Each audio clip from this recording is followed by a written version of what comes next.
We should just go slow. Hey so guys, that what's going on? We're nobody can back pass at us. it here in Rock Springs Park, Cat B Cyclocross. I apologize for being a little late to posting a video, which is completely my fault. We bought a house and been doing some remodeling, and these kinds of things got in the way. So here we go. Cat B started at the bottom of the hill, sprint to the top. The guy there at the beginning says, you know, the person who got to the top very first was 12th at the end of the race. So kind of what is going on? I decided to just go for it and see what happens. I figured we got 12. I think I can do better than that. So that's a top 10, and I'm pretty happy with top 10 out of 20. But in traditional Justin fashion, I decide, you know what, let's get third wheel. These two guys were motoring, so I figured I'd hop on their wheel and let them drag me around.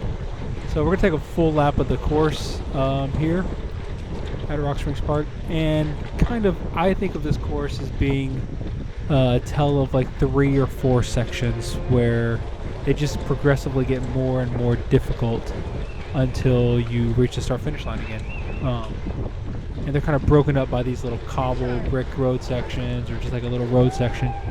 So as we're turning up here, about to make a U-turn onto the start-finish line, the lap will get started and we'll take a look here. So as you can tell, it's been dry. The course is extremely bumpy. But you know what? I don't know when the top of the hill was, but the top of the hill for me is the start-finish line. Gotta attack from the gun, see what happens. Right-hand corner here, big sweeping right into the barriers.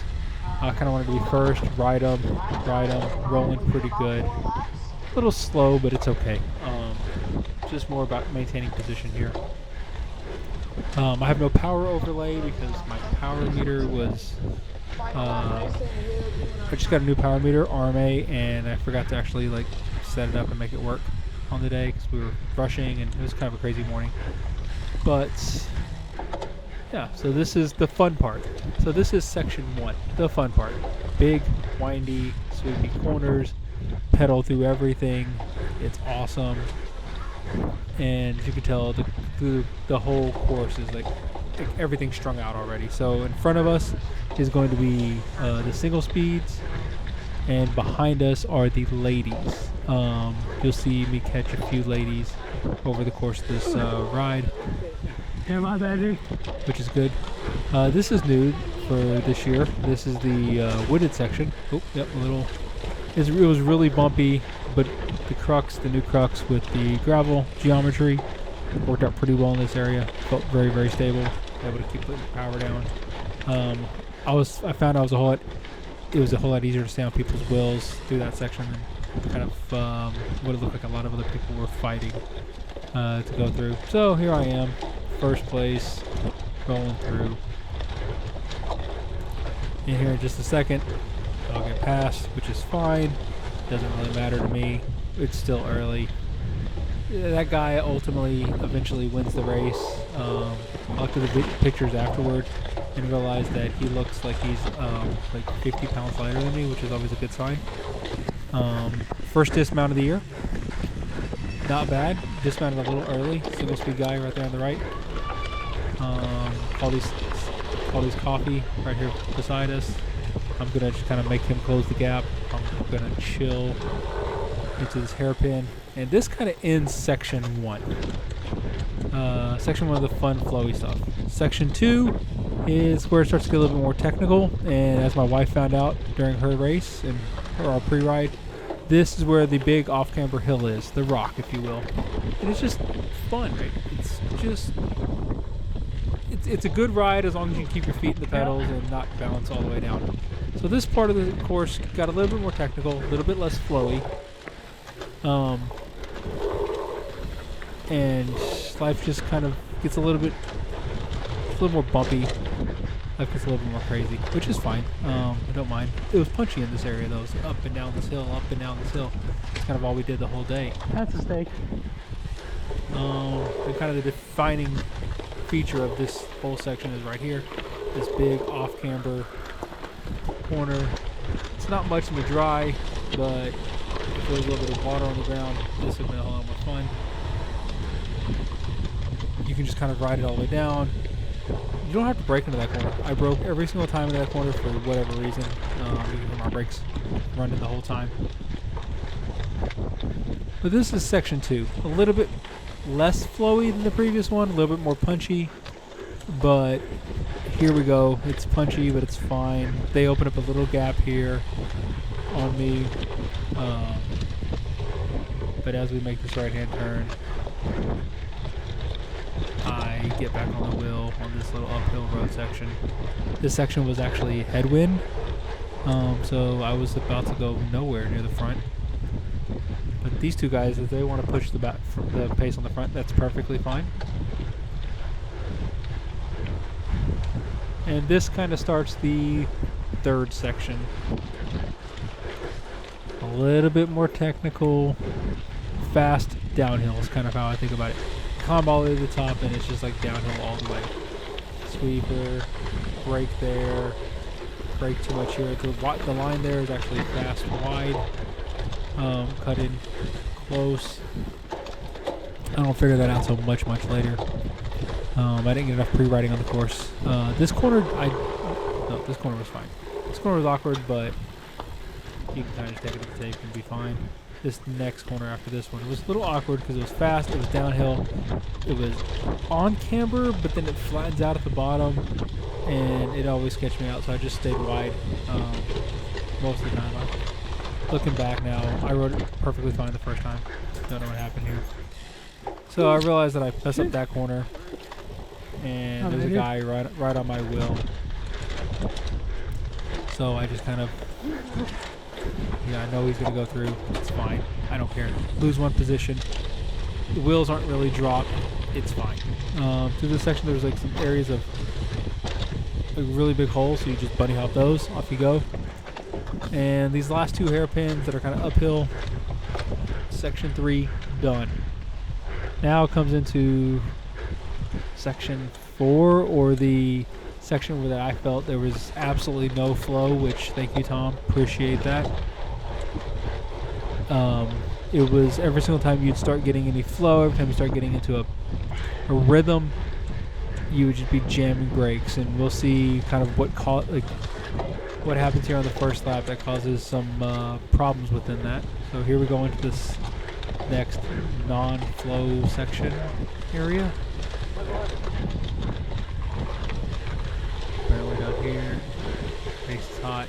This guy in front of me is on a single speed, so that's remember that bike, remember that jersey for later on. Him and we do a lot of riding together, so foreshadowing for what's somehow I'm passing him here on lap 1, and we end up together for like the last 2.5, 3 laps of this race.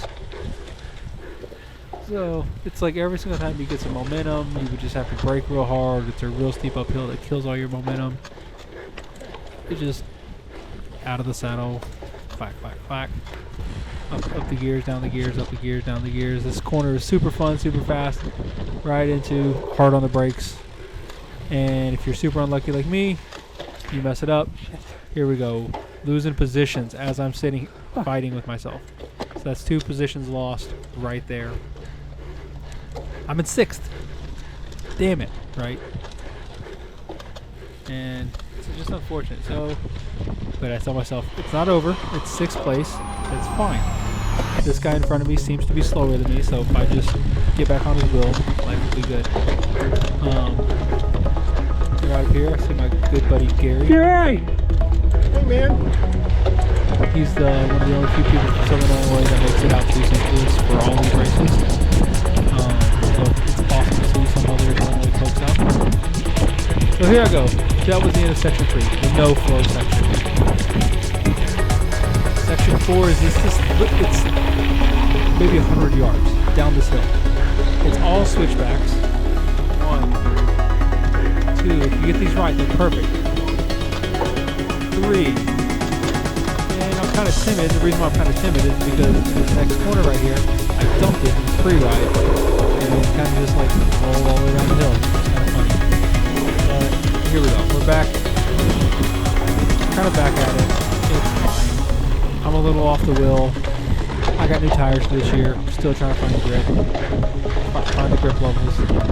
And now it's dig to get back on the wheel.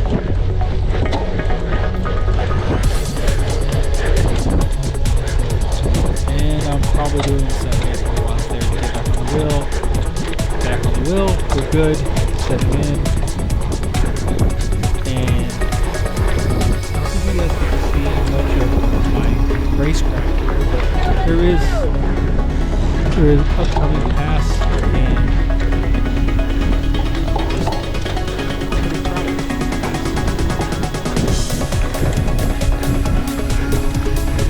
And here we go. Set him up.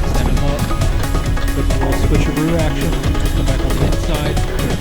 Around the outside. Max Verstappen, get in there, Lewis. Off we go. So cut forward a little bit here, and this is where my next big mistake happens. Is that off-camera section, there's a guy that was down in the corner. I'm glad you can breathe. And I just freaked out apparently and dumped the bike. Fell on my testicles, which is never a good sign. Took a 20-second sit down. 30 seconds sit down. So then here's the single speed guy. He passed me just at the beginning of lap 3. And here we go. They kind of rode together for the next few laps. But off we go. He pulled me around long enough. I ended up doing some things. Took a few passes here. Where'd the thing go? She got third on the day in the women's race. Kate is so far below. She's done by this one time, which is I'm super proud of her. But here is the end of the second race women's race. Off we go. There we go. On the inside. I will say this is my wife's first cyclocross race, and you'll see in just a second after I finished. I finished 8th in this race, which isn't that quick. I started to sit down and ponder life and decide whether or not I'm going to ride anymore. But my wife got 4th. Look at that, guys. Show up, get 4th. Love to see it. Hope you guys come out. Thanks, Tom and the Cyclery, for all your efforts. And we'll see we go sit down and lay down here in just a second. Don't forget to like, comment, subscribe. Let me know if you guys want to see anything else. Thanks. Peace.